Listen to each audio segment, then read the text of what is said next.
नमस्कार, news watch India देख रहे हैं आप और मैं हूं आपके साथ श्रेया राज। भारतीय राजनीति में सत्ता का रास्ता सीधा नहीं होता। ये महत्वाकांक्षा, मौके, गठबंधन, समीकरण और किस्मत का जटिल खेल है।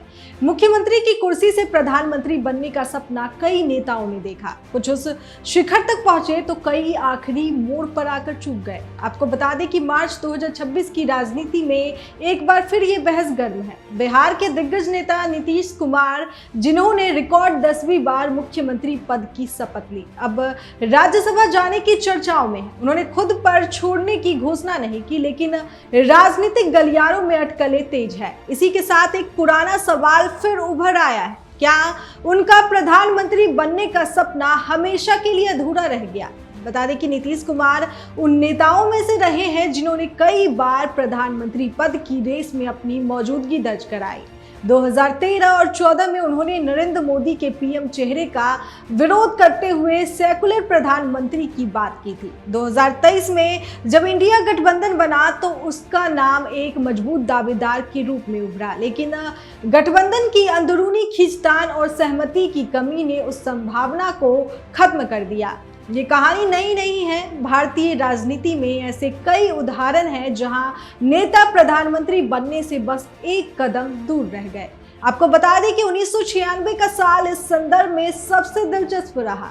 पश्चिम बंगाल के लंबे समय तक मुख्यमंत्री रहे ज्योति बसु प्रधानमंत्री बनने के बेहद करीब थे। लोकसभा चुनाव में कोई पार्टी बहुमत नहीं ला सकी थी और यूनाइटेड फ्रंट गठबंधन बना। कांग्रेस ने बाहर से समर्थन देने का फैसला किया। ज्योति बसु का नाम सर्वसम्मति से सामने आया, लेकिन उनकी ही पार्टी ने उन्हें रोक दिया।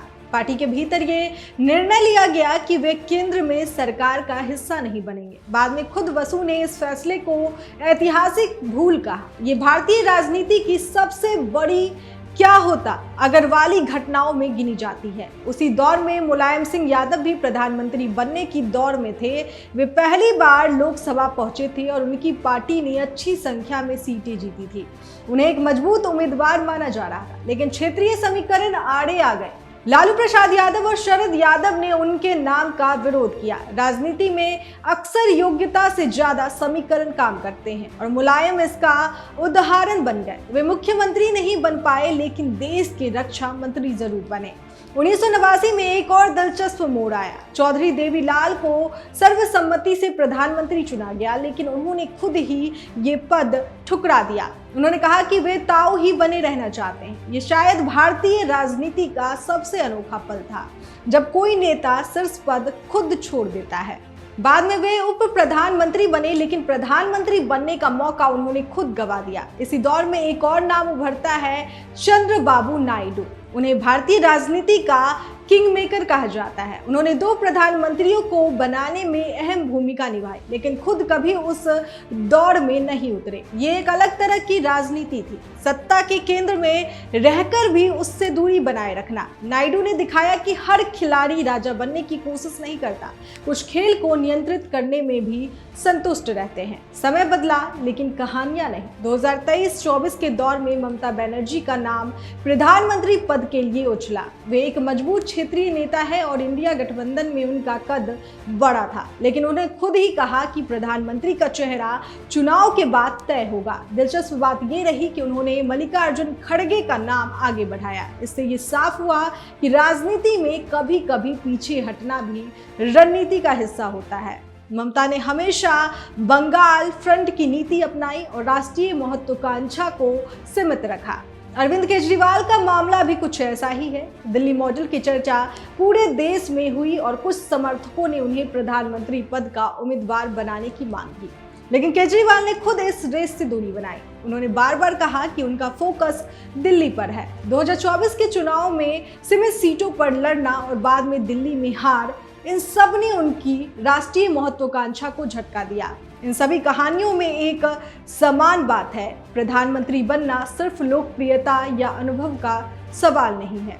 ये सही समय, सही समर्थन और सही रणनीति का खेल है। अब बात उन नेताओं की जिन्होंने मुख्यमंत्री से सीधे प्रधानमंत्री तक का सफर तय किया।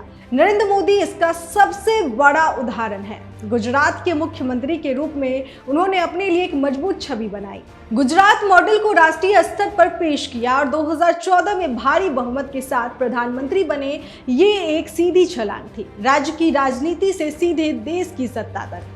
मोरारजी देसाई का सफर थोड़ा लंबा रहा। वे बॉम्बे राज्य के मुख्यमंत्री रहे और बाद में केंद्र की राजनीति में सक्रिय हुए। 1987 में इमरजेंसी के बाद की लहर ने उन्हें प्रधानमंत्री बना दिया। वे देश के पहले गैर कांग्रेसी प्रधानमंत्री बने। चौधरी चरण सिंह और वीपी सिंह ने भी मुख्यमंत्री से प्रधानमंत्री तक का सफर तय किया, लेकिन उनकी सरकारें ज्यादा समय तक नहीं चली। फिर भी उनका उदय ये दिखाता है कि क्षेत्रीय राजनीति भी राष्ट्रीय सत्ता का रास्ता खोल सकती है। पीवी नरसिम्हा राव का मामला अलग था। वे लगभग राजनीति से संन्यास लेने वाले थे, लेकिन परिस्थितियों ने उन्हें प्रधानमंत्री बना दिया। उनके कार्यकाल में भारत ने आर्थिक सुधारों की दिशा में बड़ा कदम उठाया। एचडी देवगौड़ा की कहानी भी कम दिलचस्प नहीं है। वे कर्नाटक के मुख्यमंत्री थे और अचानक राष्ट्रीय राजनीति में उभरकर प्रधानमंत्री बन गए। ये गठबंधन राजनीति की ताकत का उदाहरण है। इन सभी कहानियों को एक साथ देखें तो एक स्पष्ट तस्वीर सामने आती है। भारतीय राजनीति में कोई भी पद अस्थायी नहीं है और कोई भी संभावना अंतिम नहीं होती। यहाँ हर मोड़ पर कहानी बदल सकती है। नीतीश कुमार की वर्तमान स्थिति भी इसी परंपरा का हिस्सा है। वे कई बार मौके के करीब पहुंचे, लेकिन हर बार कुछ न कुछ बाधा आ गई। उनका राजनीतिक सफर ये बताता है कि महत्वाकांक्षा जरूरी है, लेकिन अकेले उससे मंजिल नहीं मिलती। अंत में यही कहा जा सकता है कि भारतीय राजनीति एक शतरंज की बिसात है। ये हर खिलाड़ी चाल चलता है, लेकिन जीत उसी की होती है जो सही समय पर सही चाल चले। कुछ खिलाड़ी आखिरी चाल से पहले ही खेल से बाहर हो जाते हैं और कुछ अचानक बाजी पलट देते हैं। प्रधानमंत्री की कुर्सी तक का सफर सिर्फ ताकत का नहीं, बल्कि धैर्य, रणनीति और परिस्थितियों का खेल है, और यही इसे इतना रोमांचक बनाता है। तो इस खबर पर आपकी क्या राय है? कमेंट करके हमें जरूर बताएं।